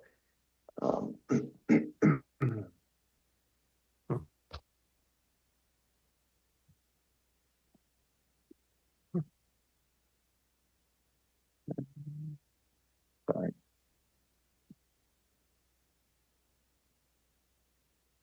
Okay. So this case is called In Regards to People v. Camp. And the reason is that it's a Supreme Court case referencing a municipal court case. And the municipal court case that we're dealing with is People v. Camp. It actually ends up being a series of 3 cases. And so the procedural history on this is that there's 3 municipal court criminal cases on the same relative issue. They're different crimes, but it's all questions of whether or not the state law that was changed recently, I believe it was 2022, whether or not that preempted the municipalities from imposing sentences that were greater than the state law caps on misdemeanor and petty offenses. And so the 3 cases were one defendant out of Westminster, Aaliyah Camp. She was charged with theft under $500. There was a motion to dismiss by her counsel and that was denied. She later went to trial and was convicted at trial. Before being sentenced, she was she filed this appeal asking that her motion to dismiss be reevaluated, and also that no sentence be imposed prior to the Supreme Court making a decision as to whether or not this conflict in sentencing schemes between states and municipalities would allow for her to have a sentence that would be in excess of what the state caps were. Out of Aurora, one defendant, her name Danielle Simons, and she had two cases. She had a motor vehicle trespass case, and she also just had a regular trespass case. The motor vehicle trespass case, there's a motion to dismiss that was denied, but before anything happened, any sort of conviction, so trial or a plea or anything along those lines, Ms. Simons appealed her case as well. Both of her municipal cases were combined for the purposes of this appeal at the municipal level, and so these three cases were all heard basically as dealing with the same issue related to sentencing schemes and the sentencing caps that were passed. I mentioned the sentencing caps a lot. They were changed just recently, and those state law sentencing changes made it so that misdemeanor sentencings on class 1 misdemeanors was a maximum imprisonment of up to 364 days or $1,000 fine or both.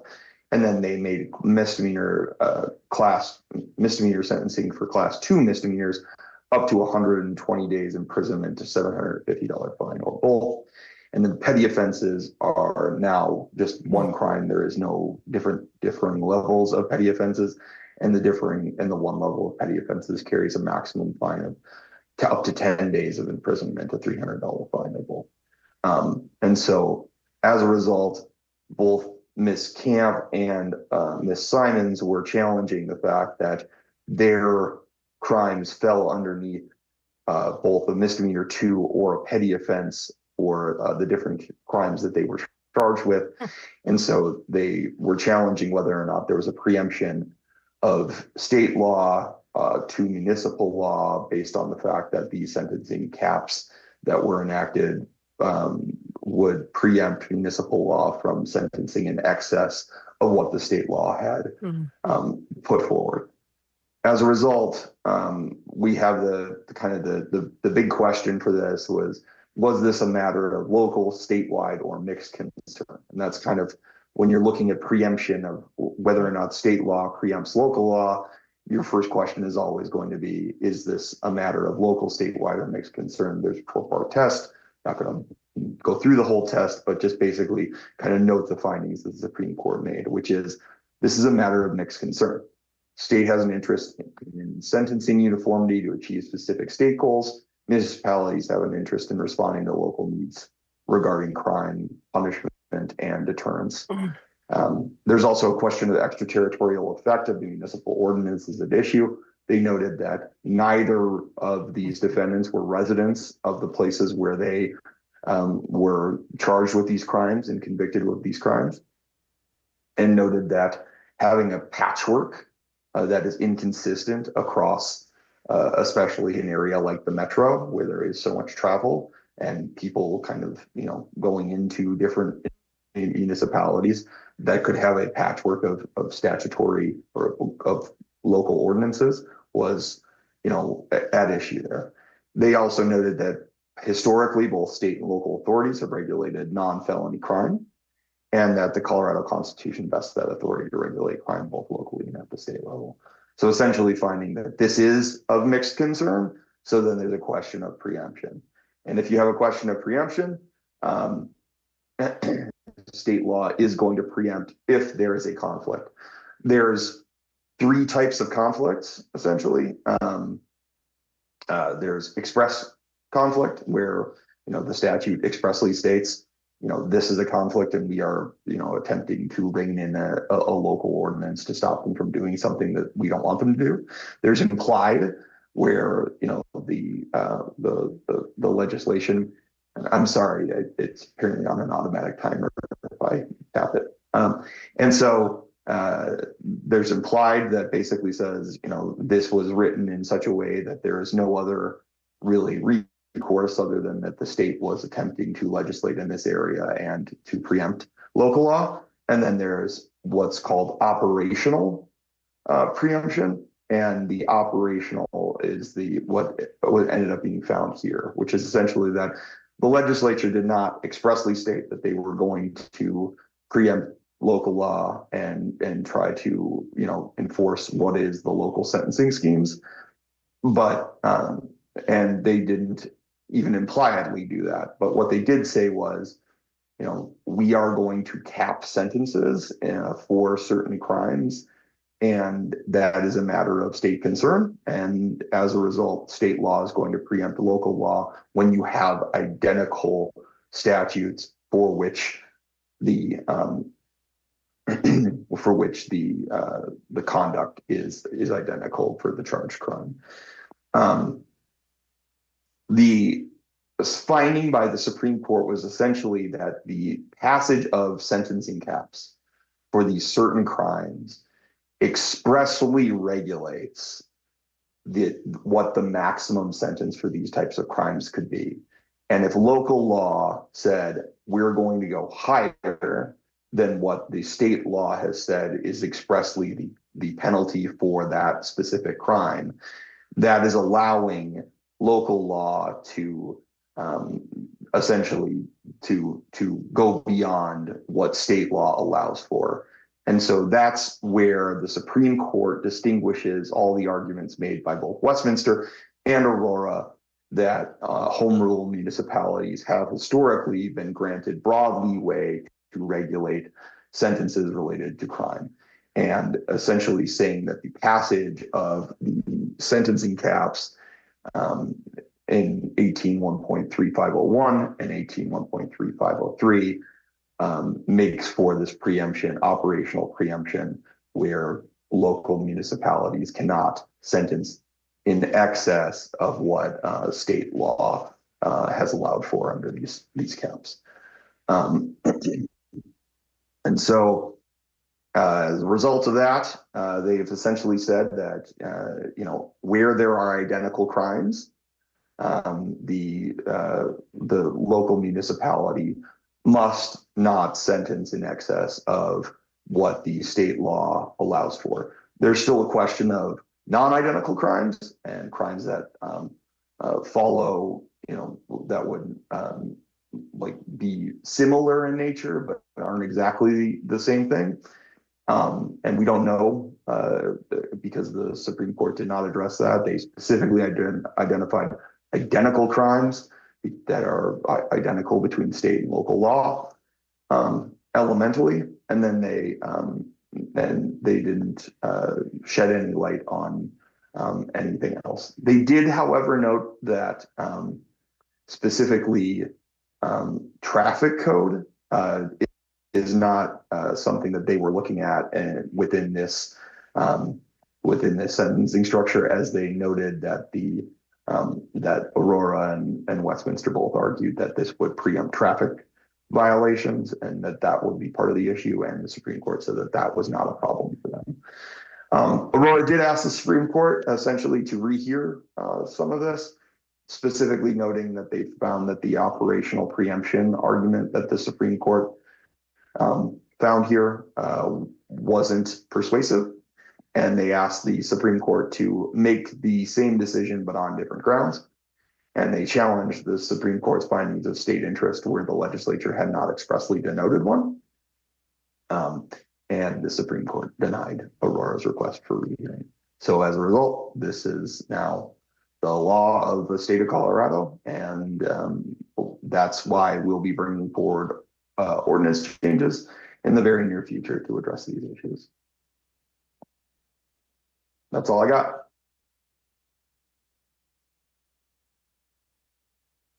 Any questions?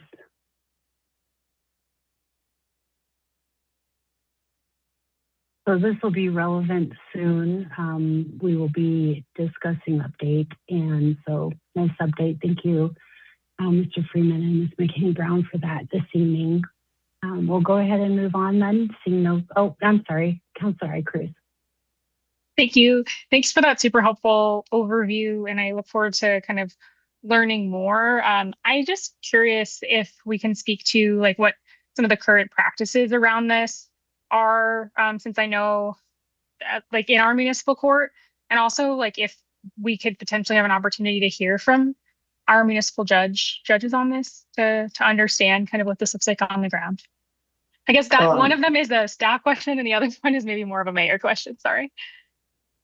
Yeah, I can answer the kind of the first part in terms of operational, and I should have included something in there about this. I apologize, but it's a great question because I very clearly wanted to address it and didn't. All I will say on that subject is that both the municipal courts have always been monitoring the fact that these cases have been going on for the last over a year at this point in time, at the time that the opinion was written, and so they were very aware of the fact that this was an issue. I know that the municipal court has definitely kind of a mission of community building and not a mission of being punitive. And so as a result, I'm aware of the fact that the municipal court does not have any concerns over any of the previous sentences that were imposed during the time that this case was being under review, which would require the municipal court to go back and reconsider sentences or redo sentences that would have been in violation of this ruling. And so I think the municipal court has been operating in a fashion at this point in time that essentially they are not going to sentence in excess of state law as a result of knowing that this litigation was pending, and also kind of their mission generally as a court is to not be the more punitive arm of criminal prosecution and criminal sentencing versus state law. As to whether or not they can come and present to you about this topic, I don't.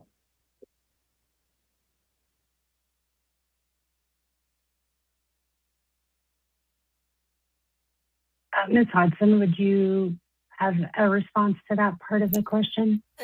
Yeah, I would need to talk to our city attorney about it, but certainly I know that Judge Bozarth would always welcome an opportunity to have a conversation with city council.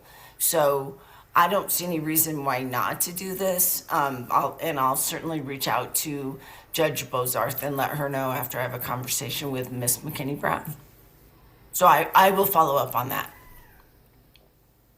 I should let you know that next week you'll be noticing on your agenda that we're bringing forth Title I, which is a modification of the general sentencing clause.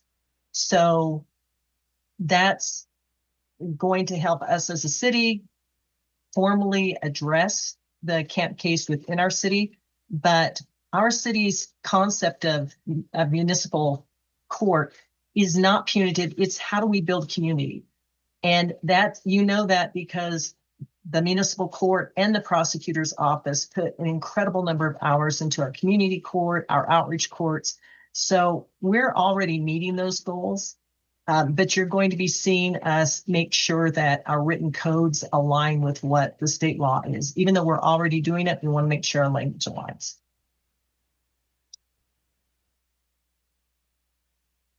Councilor Cruz, did you have more questions?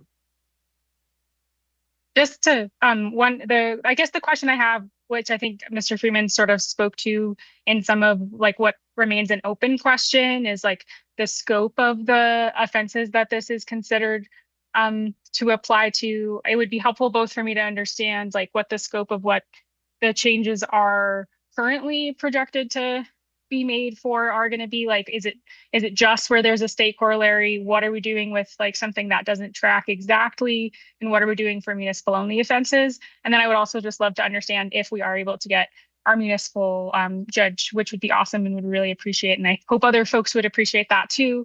Like what their application with regard to the kind of different categories of offenses that this would apply to, and just so that we can better understand that full picture. Sure, and so maybe I'll Ms. address. Hudson, we could. Sorry. Have Judge Bozarth possibly for second reading.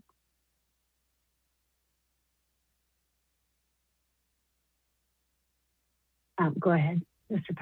Freeman. I'll address at this point in time, the case is very specific because it actually, that was part of the kind of the argumentation by both Westminster and Aurora and by the defendants in this case. They specifically noted that their issue was that they had literally identical language within the municipal ordinances and the state statute. So the trespass, the motor vehicle trespass, there was slight differences in some of the language, but the slight differences were actually referencing definitions that then made the language identical, right? So essentially they didn't include the definitional language and instead just included like the word, and then the word was later defined, and that made it identical. And so what the Supreme Court addressed is they specifically said that the issue of preemption is where the state law doesn't allow for something specific, municipal and local laws can't then say, no, we are going to allow for that. And so the allowance here is excess penalties. And so what they specifically addressed was if there is identical statutes to ordinances, then those cannot be sentenced in excess of the sentencing scheme. There is a specific municipal sentencing scheme that is also in state statute that says that you can't penalize an individual in excess of 364 days of incarceration and a $2,650 fine. And so that's the kind of the cap on municipal penalties generally, but how any individual municipality applies that cap is kind of up to that municipality. And that's what the specific case law in that area has always said. So what I can also say to you though is, as both Ms. McKinney-Brown and myself have noted, the municipal courts and the municipal prosecutor's office, which is an arm and a wing of the city attorney's office, has always done is we work really closely with the courts to make sure that we understand exactly what it is that everybody's kind of looking for. And so the municipal prosecutor's office, the municipal courts, they are much more about community building than they are about any sort of penalization of the population that comes before those courts. And so I know that in anticipation of this legislation or of this case law, the municipal courts were very concerned that this could be broader, right? The court could have said, yeah, you can't sentence in excess of anything where there is even a kind of a general corollary to that crime. And so as a result of that, then I know that the municipal courts have been taking a look at everything that is applied within our municipal code and saying, okay, if there is this sort of more broader decision that comes down from the Supreme Court, then at that point in time, we don't want to be in violation by having sentenced people to excess penalties. And so this is not like the idea that there are numerous penalties out there where we have sentenced people to very long terms of incarceration or excess fines as a result is not really a concern for either the municipal courts or the municipal prosecutor's office at this point in time. So that's kind of the best I think I can answer that question.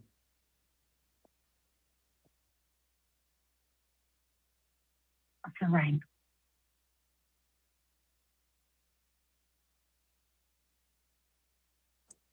Sorry, I'm having trouble getting off of mute.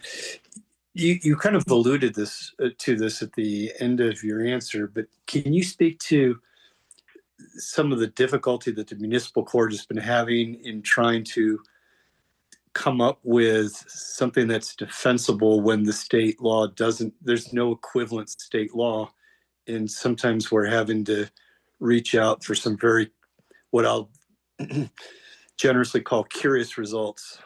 And in fact, being incredibly more lenient than we would like to because we can't find a state equivalent.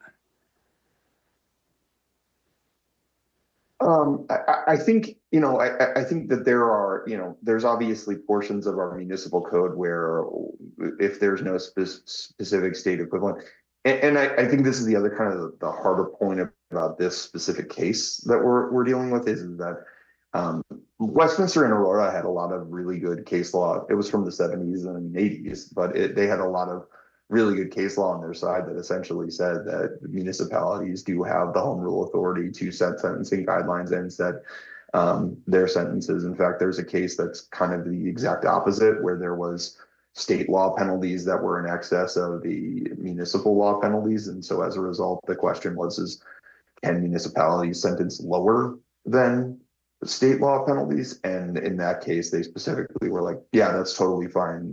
Local municipalities get to choose how they sentence within the guidelines of what the state statute says about the specific penalty provisions for local municipalities, that 364 and 2,650.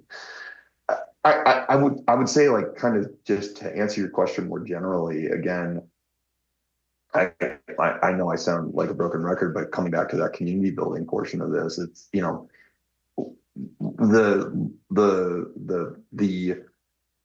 the Lakewood courts and the Lakewood prosecutor's office do not view themselves as a way to be more punitive and harsher to those who commit ordinance violations than they would be for state law equivalent or for state law defendants. And as a result of that, I think that kind of spreads throughout the rest of the prosecution and the sentencing. More importantly, the sentencing. This is really more a court function than it is the prosecution's function. And so as a result, you're just not seeing those, harsher penalties that you would be seeing, unless, of course, there are situations where, sometimes the crimes are incredibly egregious and there's victim crimes that need to be addressed in that way. But I think the judicial discretion that's being exercised by the judicial courts really kind of errs on the side of being lenient. Did I get close? That's okay. It can be an offline conversation further. All right. Well, thank you very much, Mr. Freeman, for that update this evening, for sticking around with us to get to this point in our meeting. That concludes that topic and moves us on to committee reports. Does anyone have a committee report that they would like to bring forward tonight?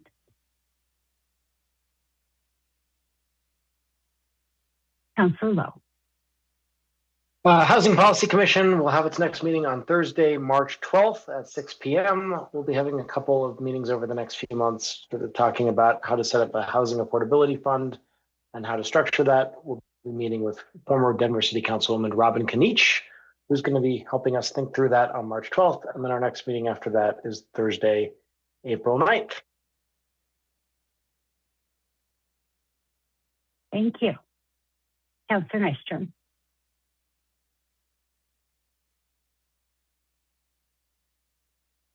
Sorry, I have too many windows open. Yeah, we just met this past Friday for the Sustainability Committee, and our next meeting is on the 27th of March at 1 p.m. in the city manager's office. And yeah, onward and upward. Thank you. Councilor Eichers. Thank you all. So as just a reminder for everybody, the Budget and Audit Board is meeting tomorrow night at 5:30. We'll be discussing kind of the state of the budget and then also kind of moving forward conversations on the revenue measures we've had in our council priorities. And so I think that will be a really important discussion. Anybody is welcome to tune in if you're not on the board, but we'll be coming back, I'm sure, with some information after the outcome of that meeting. So I'm looking forward to that. And then just wanted to note our legislative committee met last week. I think we're a little over, like just under halfway through session, maybe like whatever is between a third and a half. And we took positions on several bills. I'm happy to kind of send out the summary of that to everybody. But if you have any questions on any current legislation, please let me know.